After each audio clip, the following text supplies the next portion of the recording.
Les principes de la volonté, de l'intelligence et de l'amour. Avertissement par rapport aux propos tenus dans le cadre de cet enregistrement. Je vous ne demande pas de croire ce qui est dit, mais plutôt de vérifier par vous-même si cela est réel avec votre ressenti ou votre intellect. Bonne écoute.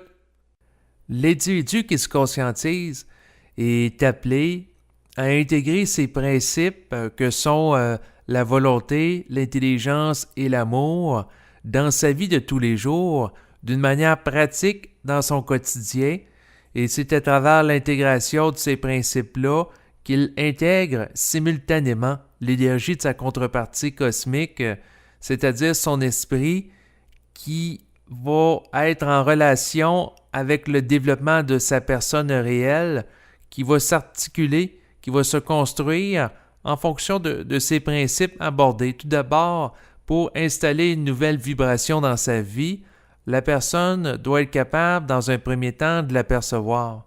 Donc, autrement dit, l'intégration de ces trois principes ne peut se faire que chez l'individu qui est capable de vivre un contact conscient avec son esprit, c'est-à-dire une communication télépathique avec le double qui lui permet d'accéder à l'énergie de la réalité. Sans sa perception de l'énergie réelle venant du plan mental, eh bien, l'individu ne peut pas l'intégrer dans sa vie. Donc, lorsqu'il aperçoit cette énergie, eh bien, par la suite, il peut exercer sa volonté pour agir en relation avec cette dernière. Donc, autrement dit, au lieu d'être sous l'influence de l'énergie qui le rattachait jusqu'alors au plan astral, au plan de l'âme, eh bien, à ce moment-là, en percevant l'énergie du plan mental, il a la possibilité d'agir autrement dans sa vie.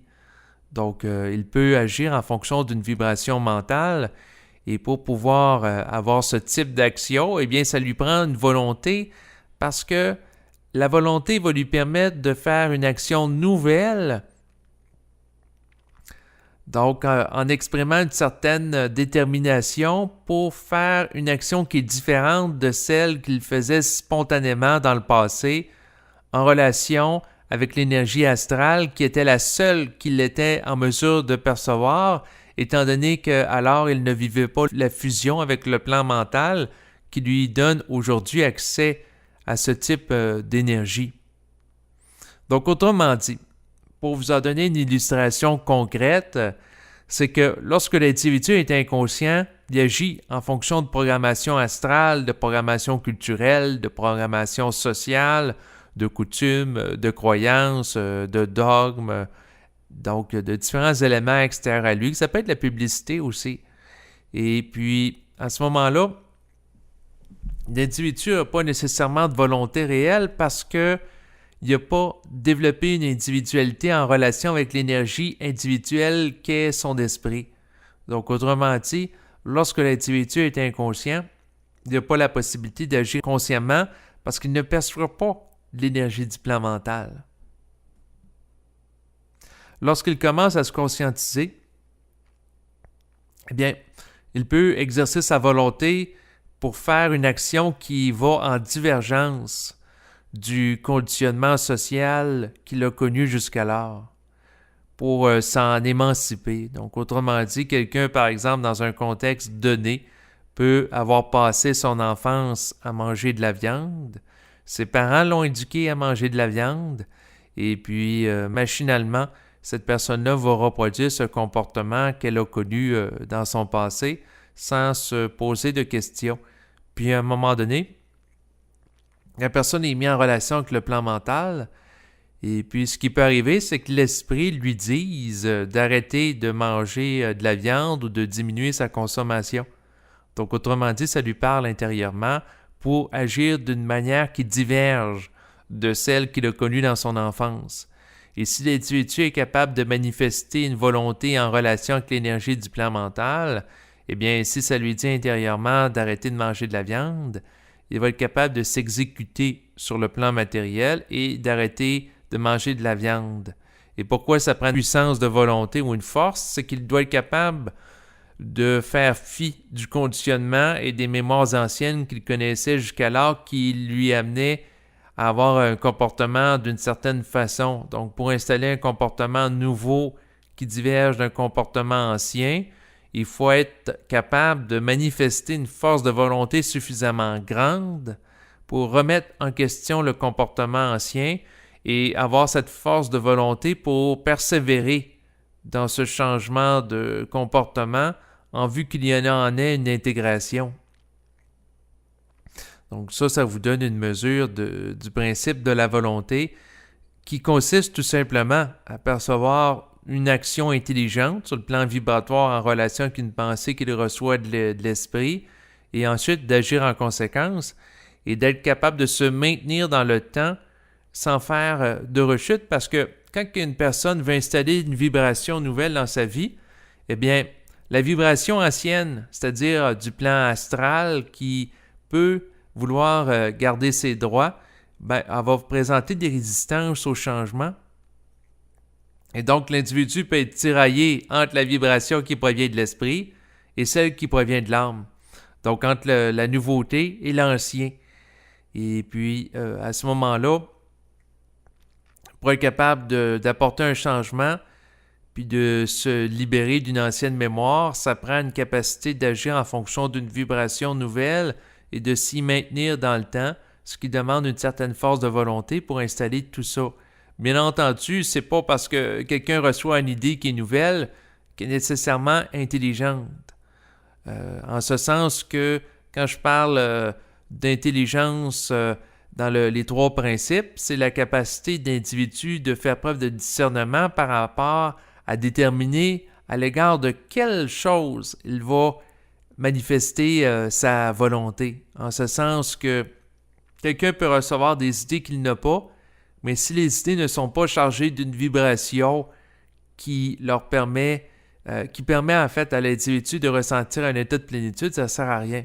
Donc autrement dit, le changement qui est en relation avec l'exercice de la volonté auquel je fais allusion présentement, c'est un changement à la différence de la psychologie qui sert à adopter des changements au niveau de la forme. C'est un changement en profondeur parce qu'en relation avec une vibration, et comme la vibration peut être changeante, c'est possible que quelqu'un apporte un changement à un moment donné de sa vie, puis quelques mois plus tard ou quelques années plus tard, la vibration change encore et la personne doit à nouveau modifier son comportement.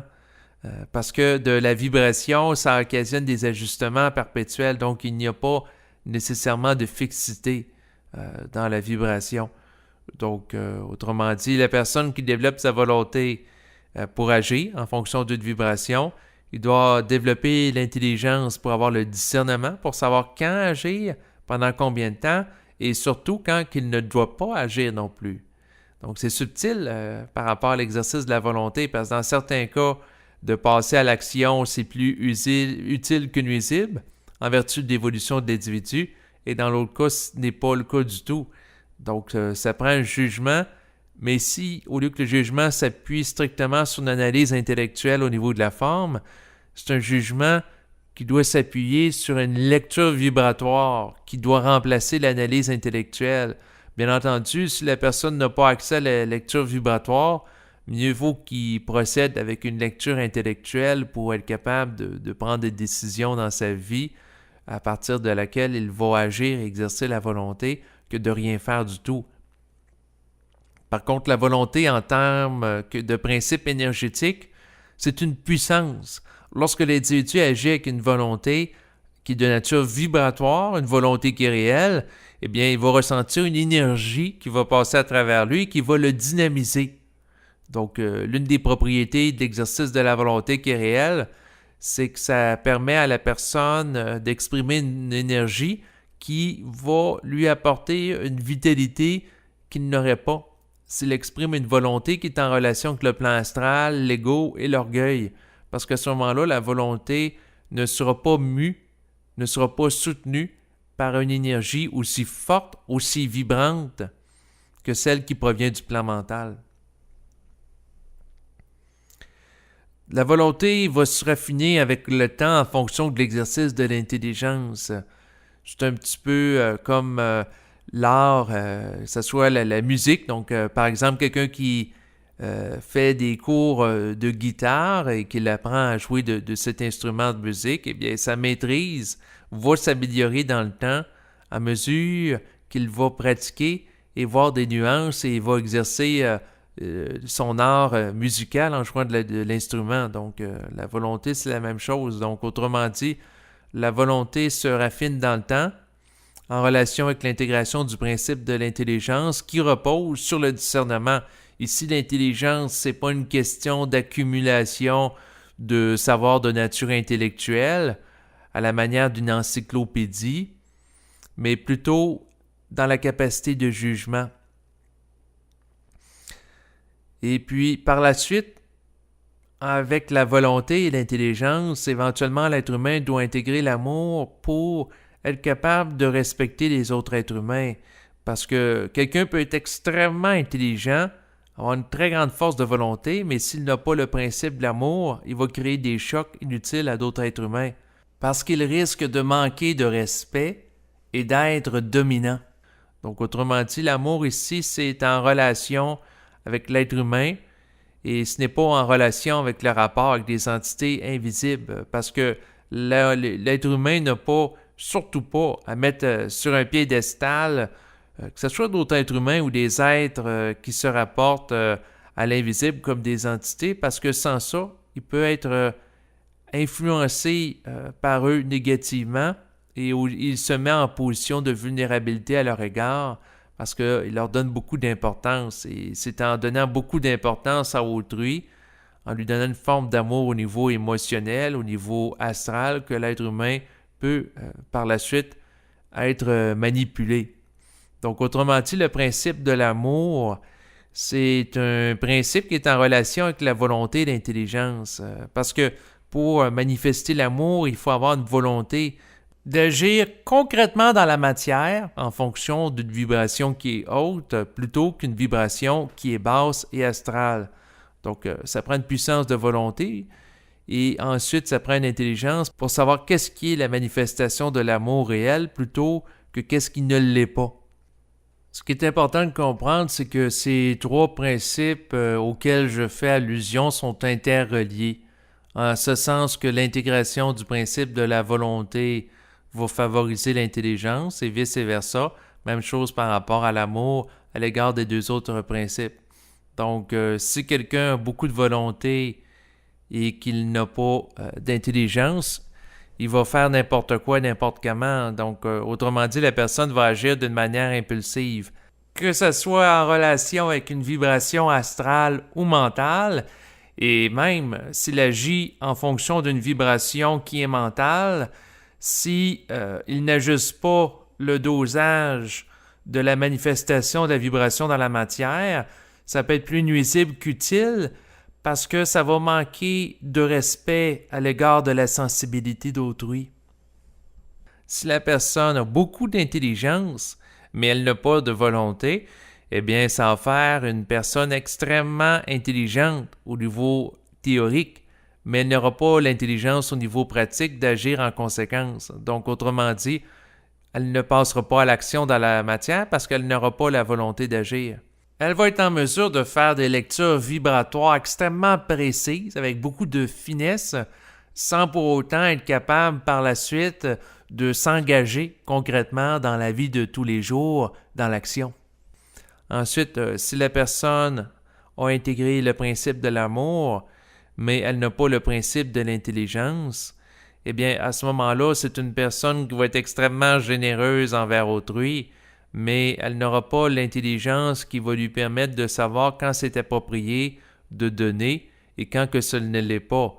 Elle va peut-être, si elle a l'amour mais pas l'intelligence, elle va peut-être souffrir de sa générosité, en ce sens qu'elle va donner beaucoup plus à autrui qu'elle va recevoir et elle n'aura pas de rapport équilibré avec eux parce qu'elle n'aura pas l'intelligence de mettre ses limites à l'égard de sa très grande générosité.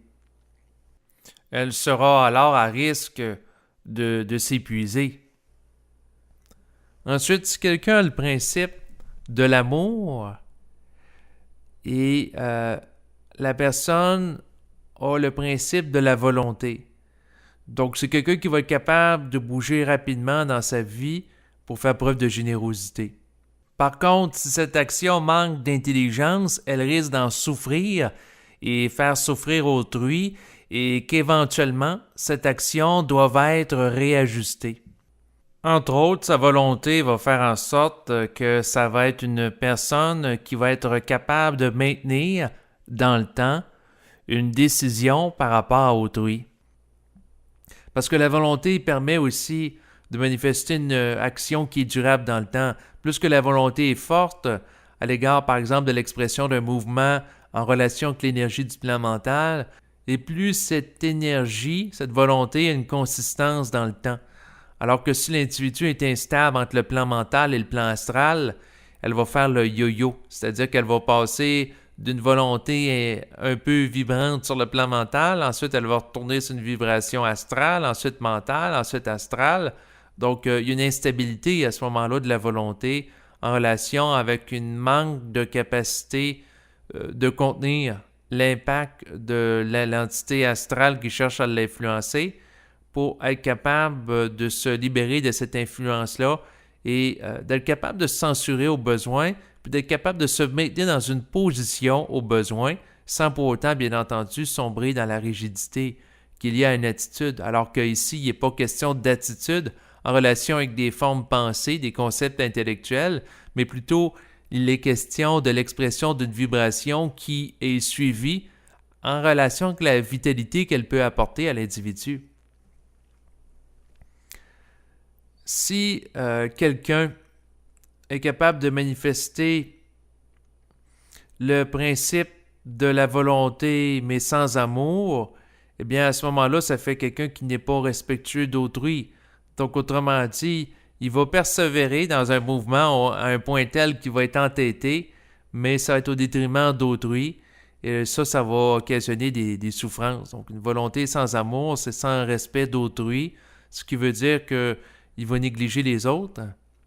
Par exemple, quelqu'un peut avoir la volonté de développer un nouveau modèle de véhicule automobile, mais il n'aura pas le principe de l'amour suffisamment développé pour traiter d'une manière adéquate ses collègues de travail qui sont impliqués dans des travaux avec lui. Ensuite, la volonté, l'amour et l'intelligence, une fois que leur intégration va être avancée, l'individu va connaître un raffinement dans l'intégration des subtilités. C'est-à-dire qu'un individu, par exemple, peut voir l'intelligence de partager une information à une personne.